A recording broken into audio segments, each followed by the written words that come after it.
You're very welcome to Sleepy Hollow on this very beautiful morning. Before nursery has even opened, I just wanted to take a video for parents. I know parents follow us a lot on Facebook, and I just want to take a little video to put up on our YouTube channel so that parents can see what goes on in nursery and what nursery is like maybe before they want to come and view, or for our existing parents who don't often get time to look around, and particularly in rooms where their children aren't in yet, you know, that they may not have seen since they viewed round. So I'm just posting this up onto YouTube for parents to see.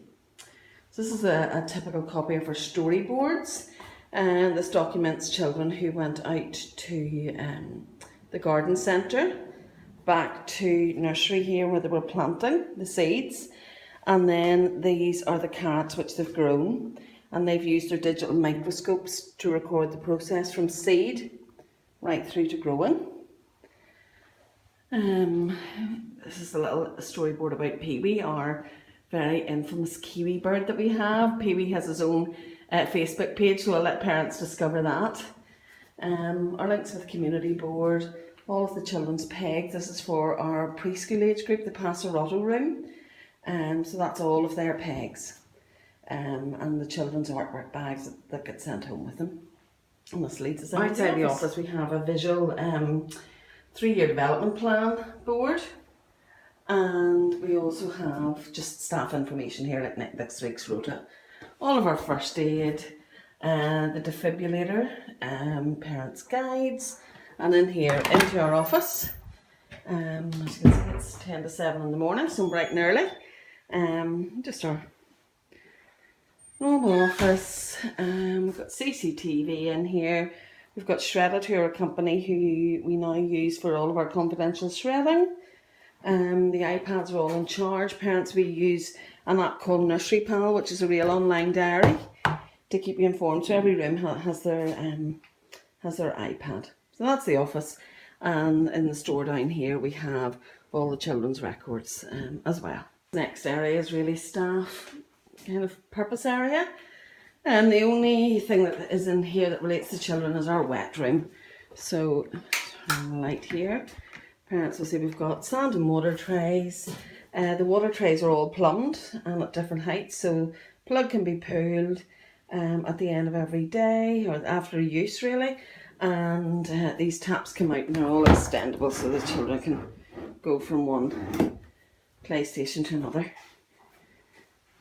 It's plenty of use every day by all age groups, even the school age children. Everybody loves to play in the sand and water, and I think they love nothing more than using our little science dopplers to change the watercolours. I think one of the groups must be doing life cycles at the minute because there's a wee life cycle that'll go into the water train. The other part of the hall is just our locked storage cupboard, and these are literally just boxes in relation to typical things that each room might need every month.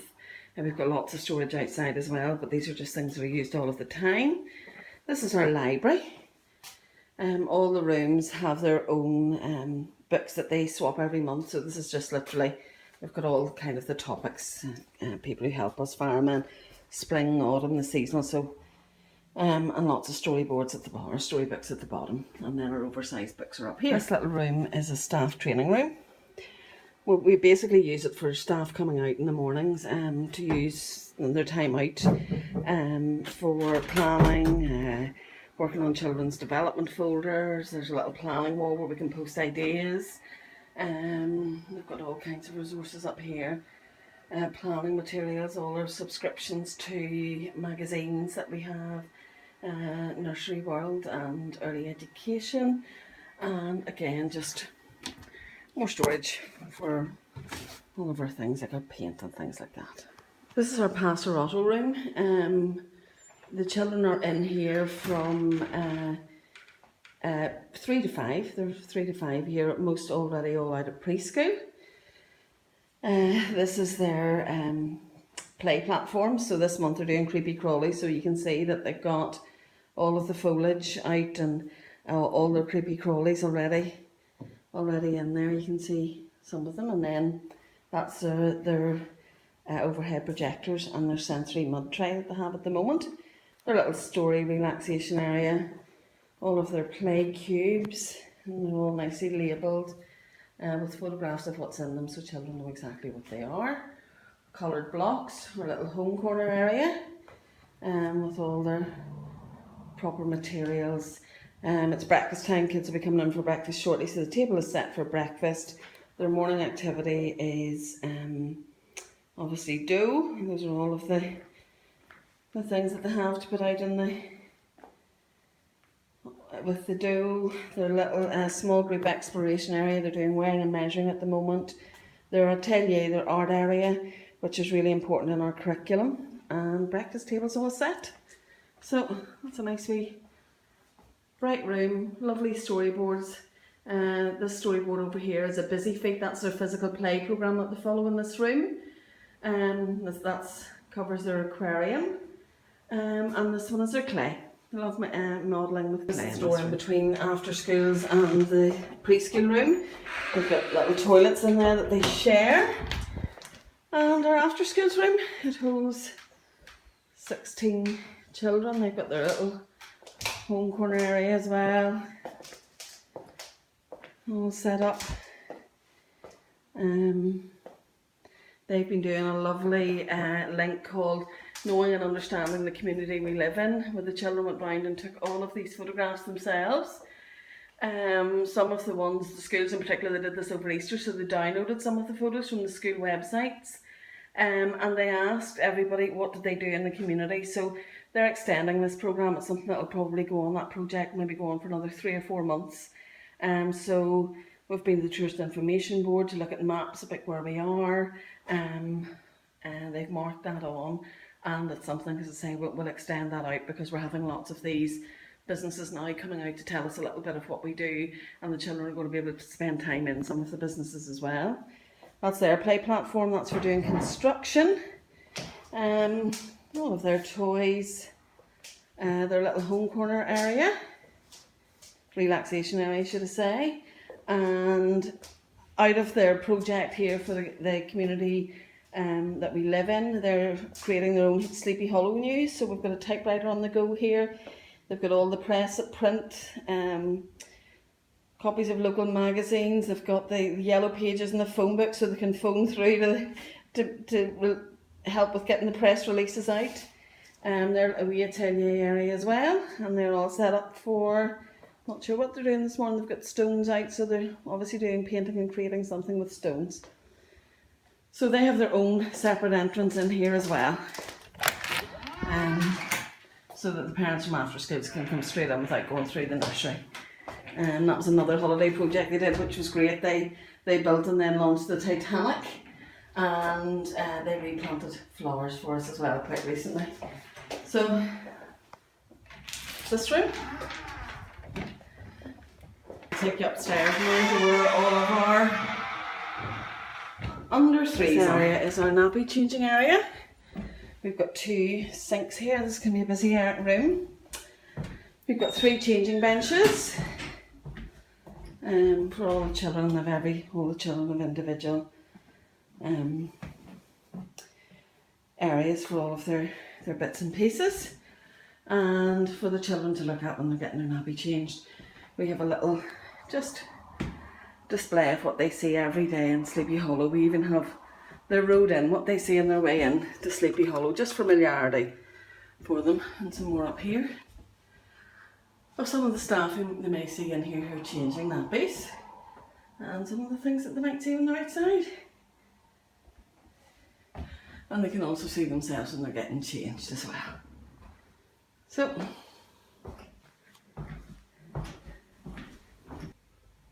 this is a video just of our Mimo room. This is just a small baby room. We only have 4 babies in the room. It's set up with some soft play activity this morning. But a nice little room just to introduce a child for the first time into daycare, and for bonding with young babies. As soon as they reach about 9 months, 10 months, then we go out into the room next door, which is going to follow in the video, and this is just directly into their sleep room. And just can't go in corridor between the rooms, and all the little storyboards of what the children have been doing. So as we come into, this will be the middle of the 2 0 to 2 rooms. A lot of heuristic play and treasure basket play here. This room's all set up for heuristic play this morning. We would have nine children in this room. So a little story area, their little home corner. They've got dough out today as well. All the little boxes are play platforms. They're doing creepy crawlies as well. Some of the little painting that they must have been doing yesterday. And in here, one of the things we did was to knock a wall through, or knock a doorway through here, straight into their cot room. So as you can see, the wee cot room's all laid out. Every child in this room has their own individual cot, so we don't share cots. And in the back is their bottle making machine, and they've got filtered water there as well, and a nice couple of wee lamps. And this is quite nice. Whenever we pull the blinds down here, we reflect up onto the ceiling. So it's a nice little space for the babies. And then the children, somewhere between 14, 16, 18 months, really will move on into the next room. This is the oldest of the 0 to 2 rooms. This is the piccolo room. They're doing mini beasts as well this month. It's on their theme. Their little home corner. Nice little picture of Emma reading to them there. Emma's the cook, and she comes up and talks to all the children during circle time. So that's their little home corner. All of the children's observation folders would be on the wall. Their little art gallery here. They've been doing caterpillars. That was the children making the caterpillars, and nice group photographs of the children all working. And that's their work in progress as well. So again, very easy for the children to know where to put things back, because with everything nicely labelled. They would use the laptop and the projector quite a bit in this room. And in the home corner you can see the little ones enjoy to bake. Their book this month is Super One. So we tried to have 2 books. So the children at this age love turning the pages. So we keep one hardback book now for the staff to read. And then the children can turn the hardback version, and that way we maybe get a little bit longer out of our books. But that's, love this wee room. Again, there'll be 9 children in here, and it's just busy, because this is the stage where maybe starting to potty train some of them, and getting ready to move on to it. The next is our perpetual room, and this is where we operate the Eager and Able to Learn 2 to 3 year old programme. It runs part-time for some children and all day for others. That's our little giraffe display. We adopted a giraffe at the zoo, so the children are all very excited about that. But wait till you see what one of the children has brought in here for us. Again, really nice atelier area with, they use the light boxes, overhead projectors a lot. That's a little art gallery in their atelier. Set up for breakfast again in this room this morning too. Their little art area, their home corner. And this room follows, I say, the Eager and Able to Learn, which is a Queen's University. You can see there's quite a few children in this room, 15, and this room is full. So we would have this, it's a Queen's University research-based programme that we do. So their theme rolls on 2 weeks. So at the moment they're doing Under the Sea, and their song and their 2-week theme is actually This Away, That Away, but their creative theme is Under the Sea. So one of our very kind clients, Mr. Crumlin, Eva and Sean Crumlin, got us crabs. Real life crabs in here. So they're maybe all sleeping under the seaweed, but this is salt water, and it's sitting inside our resident goldfish in here. We do have a lobster. You can see the crabs actually at the top here. Maybe you can see the crab in there. Don't know if you can see him sitting at the top with 3 crabs. And Mr. Trollam was able to explain that this is a velvet crab. And when you touch the back of it, it really does feel like velvet.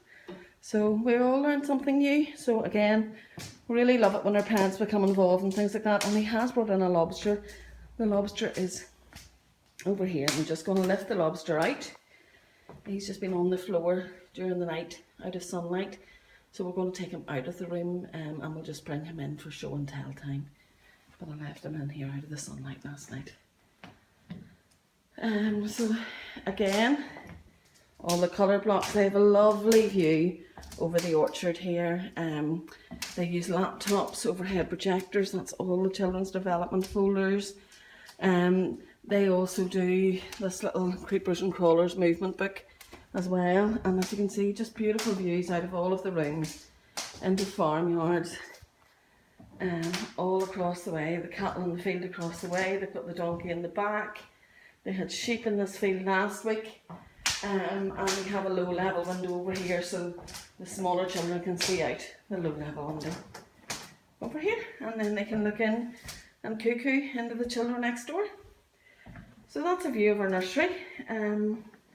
Parents are very welcome to come and view anytime. We'll take you out of after schools now into our first of our 3 playgrounds. This is our sensory playground.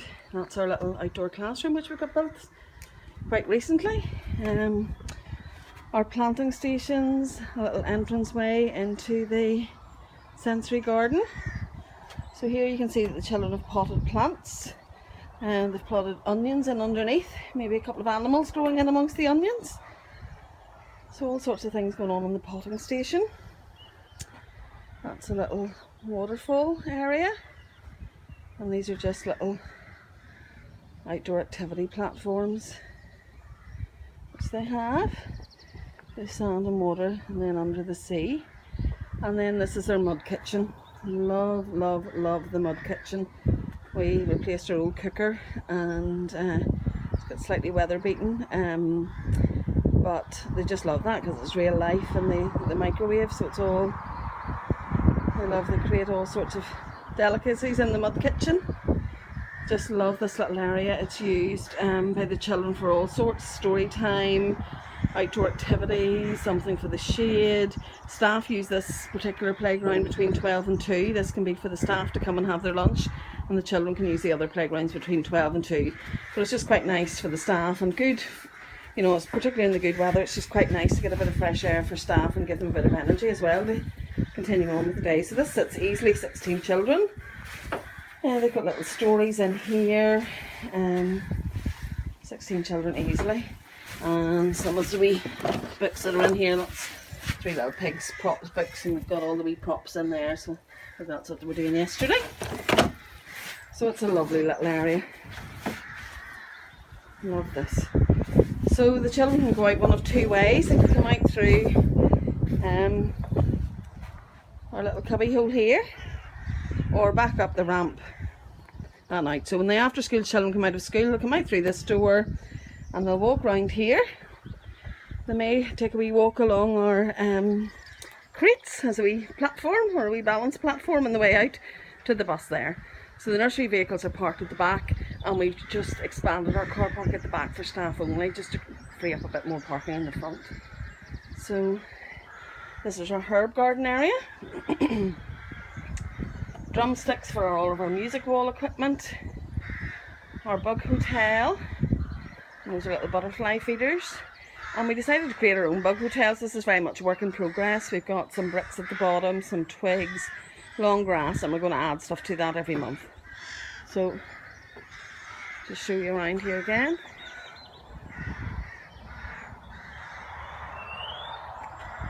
Lovely play space. That leads you into the next playground. It's probably my favourite playground, because it purely is just play space.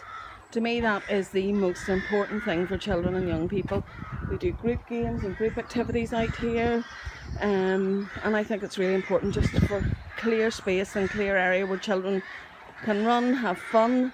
This little equipment here is for the under 3s, little picnic bench, and then they've got their little wacky playhouse that we can go inside, and then a small slide. And they've all sorts. They've got prams, they have little buggy boards, they have scooters, and they have balance bikes and all their little helmets there. And we also have a few of these double buggy bikes, really, for the wee ones, so they can go out for those in strolls, and they can also come out the outside. So we've got 2 of those, as well as double buggies for the children to play. But this is really an important part of just free space. I think it's the best play space of all. There's a shed there with some of our bigger equipment in. I'm going to take you into the last playground.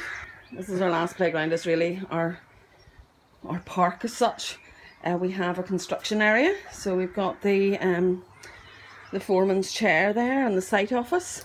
And we've got some local plans of local areas. We've got the Ballyhill Road, we have plans of somewhere in Dundrod and plans in the Largy Road, so it makes it very local for the children. Their diggers are there collecting the stones that they need to make the cement. Plenty more diggers and lorries and cement mixers here. Plenty of recycled materials for doing construction and building the bridges. And we've got bricks and timber, and we've got sand, and we've got hard hats, and we've got yard brushes which were specifically sized for children, and a little workbench area. So the kids love this construction area. Believe me, it's brushed umpteen times a day, and I don't know how often we have to replenish the sand. Some little hula hoops here. They love these telephones, and they can stretch across a couple of playgrounds. Next is our Dino Land. So Dino Land is literally a herb garden where our dinosaurs live, and they sometimes like to go into the stones as well. Mark making, very important in early years, so this is just an alternative for mark making with brushes and rollers. And our other mark making is just our chalk for outside on our little reel. This is a multi-purpose outdoor desk, so it can be used for picnic, it can be used for craft, all sorts. And the benches that you see were actually old posts that we have sanded down. They were the posts of our car park when we were doing renovations here. We sanded those all down, and the children are using them as seats. So perfect. And some more recycled tyres for just using as an obstacle course. Our little fairy garden in the corner, and this is our climbing frame. So this particular climbing frame is for the over threes, but the swings are multi-purpose, can be used for all age groups. We've interchanged the swings. There are today we've got a double swing, a round circle, and just a wooden swing. But we have baby swings. We have a larger circle than that one, which is blue, and we have baby swings. So these can be easily clipped on. And a nice little, almost like a salt course to climb up. I'll give you a wee preview of this play space. So this is where they can be doing lots of activities at once. The children just love the fairy garden. And out here we have overlook the orchard, and Demis, our resident donkey, is usually in the orchard, so he must be in the stable at the minute, still resting. Sensible donkey. And over here is our shed, and the shed is full of toys. This one's full of the smaller toys, the other one would have things like larger bikes and our buggies and things. So take in this one, all sorts of things. We've got sensory balls, we've got scarves, bubbles, ribbon play, sand and water. We've got these capes which are really useful for the wet play. Really good. We've got quite a few of these outdoor capes for the wet weather. Wet weather doesn't keep us in. On the side, bats, balls, large games, parachutes, more balance beams, ping pongs, markers for posts. This is just, as I say, the children can come in and lift as they want, and put away skipping ropes, balls, loads of parachutes. I mean, all the age groups just love the parachute games. So that's a little journey around this playground. Oh, somebody's come to say hello. Can't log off without saying hello. Morning, Dennis.